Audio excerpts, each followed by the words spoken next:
বাবা, ও বাবা, উফ বাবা কোথায় গেল? কোথায় গেলে তুমি?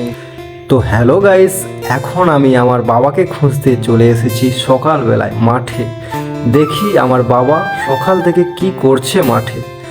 আমরা তো নয় বাড়িতে থাকি, দোকানে থাকি, নিজের কর্মে থাকি। বাবারও যেটা কর্ম, যেটা শখ, যেটা তার স্বপ্ন, সেটাতেই নিয়ে তিনি পড়ে থাকেন সারাক্ষণ মাঠে। তার মাঠটাই সব, এই যে জমি, এই যে মাটি, এটাই তার সব। মাটিটাই তার সোনা, এই যে ফসল, এটাই তার সোনার ফসল। তাই সকালবেলায় আজকে বাবাকে দেখতে এসেছি। বাবা ডিউটিতে কি করেন তিনি, বাবার কাজটা কি? সকাল থেকে সেই বিকাল পর্যন্ত মাঠে পড়ে থাকে। যে কোনো ব্যক্তি বাড়িতে খুঁজতে এলে পাই না। উফ, সারাক্ষণ মাঠে, এ যে এক বিরক্তিকর ব্যাপার।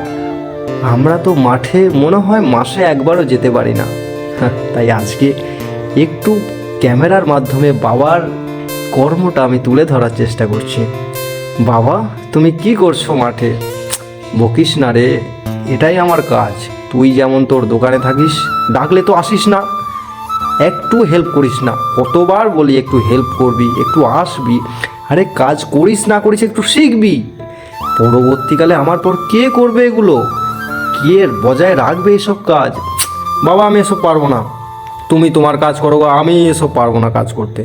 আমার অত ক্ষমতা নাই তোমার মতো। তুমি যেরকম পারো করো, না পারো আমি কিন্তু এসব করতে পারবোও না। আরে বাবা, তুই কাজ করিস না করিস, একটু তো শিখবি। মানুষ কাজ করে না করে, কিন্তু সিস্টেমটা তো তাকে শিখে রাখতে হবে। আরে জমি জায়গা বজায় রাখতে হবে যে।